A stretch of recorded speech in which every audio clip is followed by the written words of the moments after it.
Hello and happy Monday. Welcome to Unit 2. Please note that everything from this week's slides will not be on Exam 1. It will not be on Exam 1. Exam 1 only includes information from weeks 1 to 4. With that in mind, we do have an exam on Friday. It will be in a very similar format to the quiz that you just completed. It will be on D2L, and you will have a certain amount of time to complete it. It'll just be true, false, and multiple choice. It will, however, be a little bit longer and a little bit more in depth than last week's quiz. This chapter is looking at fat, so it's going to talk about some of the purposes that it has in cooking. So know these purposes and be able to explain why fats are so effective as a heating medium. Fats and oils mean different things to an extent. Know the main characteristic that makes them different, and know the one factor that makes them similar. And then recognize the conditions that cause fats to go bad. Let's start off this chapter by introducing the two main types of fats that are found in foods: saturated and unsaturated fats. Now the main difference, the chemical structure difference between the two, you can see that on the upper right corner of the page. The saturated fats are completely surrounded or saturated with the hydrogen atoms. If you look at the unsaturated fatty acid, this is not completely surrounded by hydrogen because those two carbons in the middle are connected by a double bond, and they do not have two hydrogens attached to them, so it's not completely surrounded chemically by hydrogen. You don't have to know what that means, but that's just an overview of that structure. In the past, science would say that fats that are saturated are bad, unsaturated fats are good. They also said that meats were bad and vegetarian foods were good. The fats from meat were supposed to be very bad and unhealthy and cause heart disease. That's not the case. Saturated fats and unsaturated fats can both be good. They can both have health benefits for you. If you get the wrong types of fats, that's when you have health complications. So here's a few examples of foods that have some saturated fats, some unsaturated fats. Saturated fats include butter, meats, nuts and seeds, and shellfish. And unsaturated fats have olive oil, avocados, flaxseed, and finfish. And although these foods are classified as saturated and unsaturated fats have some saturated fat. Saturated fats have some unsaturated fat. So most fats actually contain a combination of saturated and unsaturated fatty acids. Throughout this class, you are going to hear the terms oils and fats. Oils and fats are both fats. The only difference is their consistency at room temperature. At room temperature, oils are liquid and fats are solid. Take butter and olive oil. Both of these foods, 100% fat. The difference? Fats are solid and oils are more liquid-like. Oils have lower melting points, which is the temperature at which fat turns into a liquid. To explain this concept, let's take a look at cold olive oil. If your college experience was anything like mine, there are plenty of times when you were trying to save money by not turning on the heat in your apartment. Let's just say that there were some cold winter nights that I went through. As a student, I ate a great deal of olive oil. During some of the colder days, I would notice that my olive oil actually had some lumps in it. When I first saw this, I assumed that the olive oil had gone bad. And after throwing away a few bottles, I finally put two and two together and realized that they had not gone bad. It was the colder temperatures that had caused this. So olive oil is a solid at colder temperatures, just like butter is a solid at room temperature. And when you melt butter, it's going to turn into a very similar consistency to olive oil. And when you melt cold olive oil, or when you heat cold olive oil, it's going to turn into the same consistency that you get with melted butter. So what this shows is that oils and fats are more similar than they originally appear. In the previous slide, we looked more at the chemical structure of unsaturated and saturated fatty acids. The link here is that more saturated fats mean that the food or the fat is more likely to be solid at room temperature. The takeaway point from this slide again is that olive oil and butter are very similar. The only major difference between fats and oils is their consistency at room temperature. It is very easy to tell that fat adds flavor and texture to foods, but fat also has some chemical functions that we're going to outline in this slide as well that occur during cooking. Fat acts as an emulsifier, meaning that it can bind together liquids that do not mix well with one another. Fat is a very effective heating medium by being able to hold a great deal of heat. This heat is transferred to food items very effectively from a heat source through fat. And then finally, fat is going to make the foods that are produced with gluten or flour or wheat, it's going to make them much more tender. Because gluten is a very tough structure, and the fat molecules are going to actually coat and surround the individual strands of gluten and give bread a softer texture, an easier texture to bite into. First, let's talk about the role of fats as emulsifiers. Emulsions are a dispersion of a liquid within another liquid which it is not soluble with. So it's basically the combination of two liquids that do not mix well with one another. So if you look at the picture on the top right of the screen, you can see two liquids. You can see the blue and the yellow liquid. They don't mix. So you put them in the same container, but they still remain separate. An emulsion is when these liquids mix very well. And so you can see that on the right, the blue and the yellow have formed a very equally balanced mixture, where the yellow mixture seems to be soluble or seems to mix well or fit and disperse itself well throughout the blue substance. Let's take olive oil and vinegar or olive oil and water. If you put both of these into a container, they're going to do exactly what is going on the top right in the picture, where you see the yellow liquid up top and the blue liquid on the bottom. One of those is going to go to the bottom, one of those is going to go to the top, and they're not going to mix. This is an example of the mixture of two immiscible liquids. A temporary emulsion is one that does not stay mixed permanently. In the water and vinegar example, which are the base for a vinaigrette sauce, you have to constantly shake a bottle of these two ingredients in order to keep them stable. They are temporary because they will separate from one another shortly after shaking them. Fats, like butter and eggs, play more of a role in permanent emulsions. This is where the food is prepared and the liquids that do not mix well are actually held stable throughout an entire period without actually having to go ahead and shake that food or continue to mix that food. For this, let's take a look at mayonnaise. Mayonnaise includes vinegar and olive oil, but when you look at mayo, do you see any separation? No, you see its final form, which is its white and creamy color. This is done by adding the egg yolks, a high-fat food that helps to stabilize the mayo with a chemical known as lecithin. Frying is the use of fat as a heating medium to cook foods.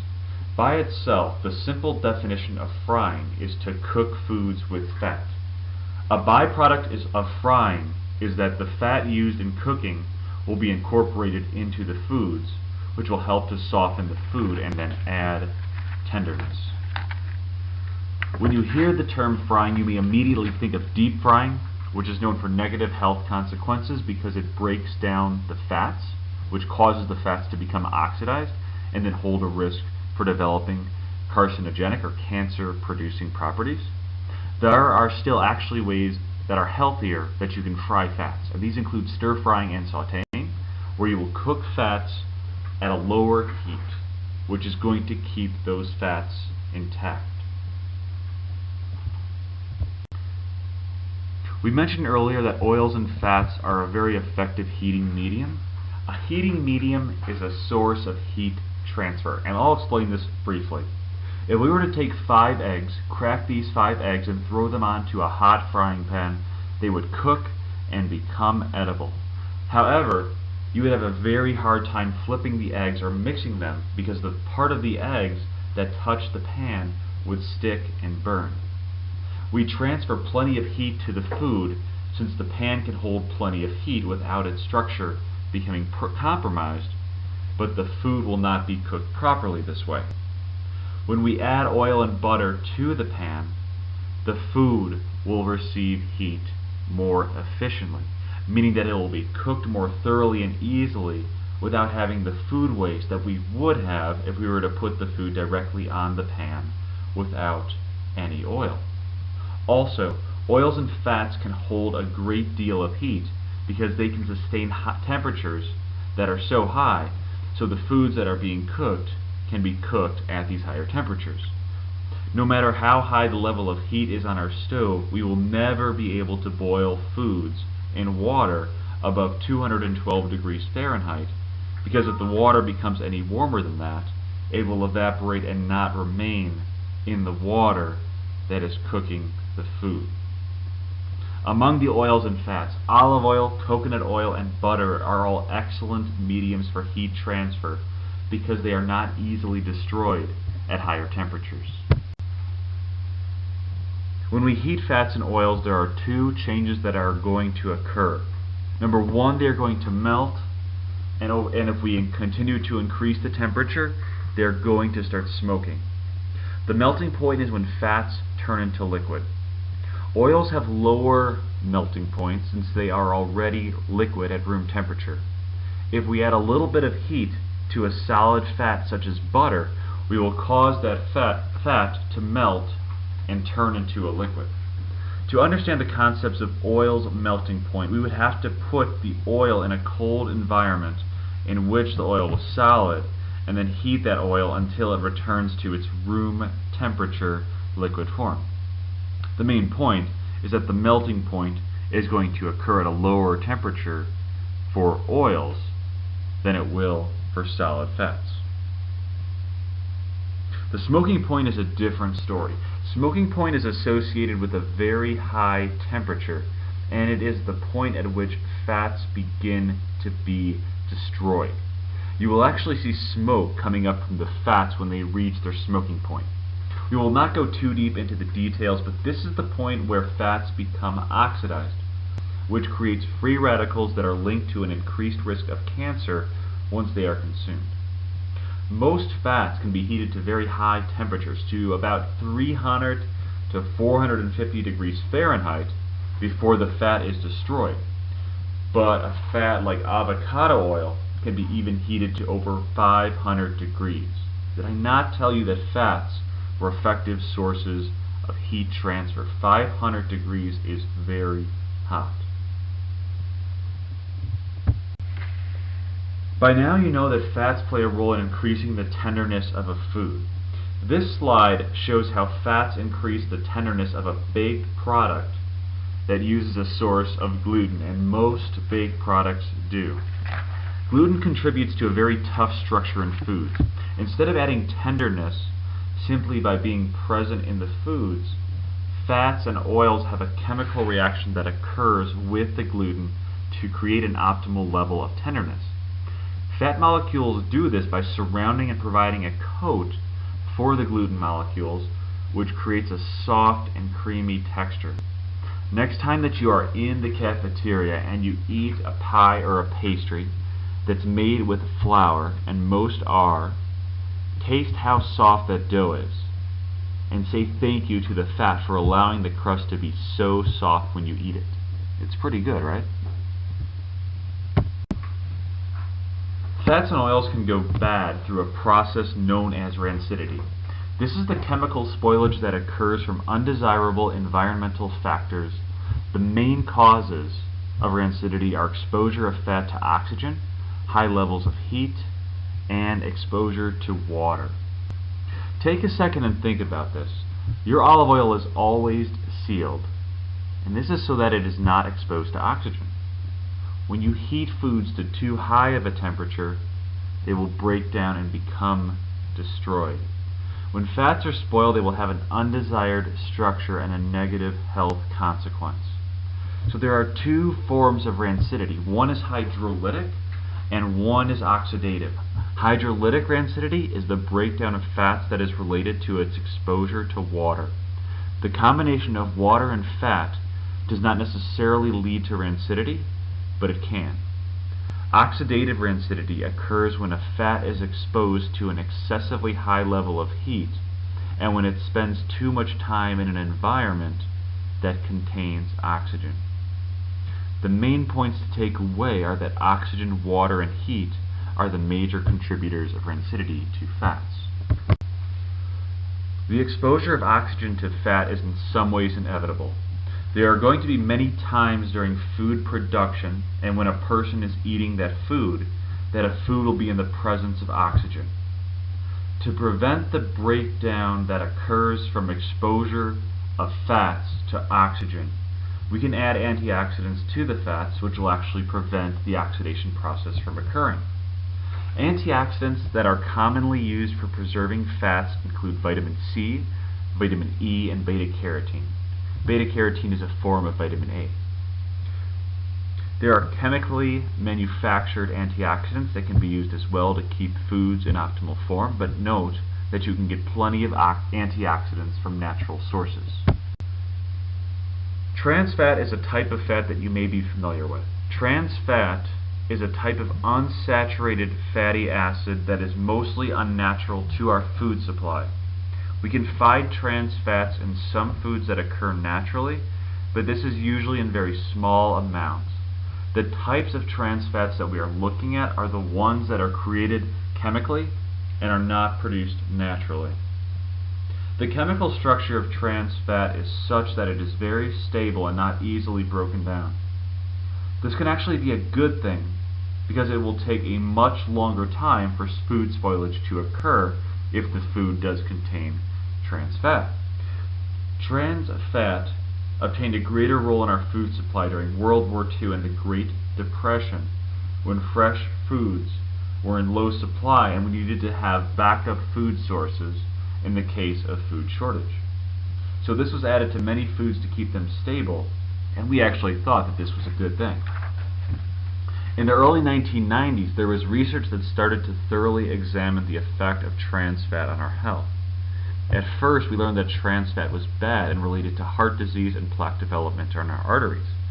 Over time, we learned that trans fat caused these types of complications by creating inflammation in our arteries. Trans fat is also linked to an increased risk for stroke and cancer.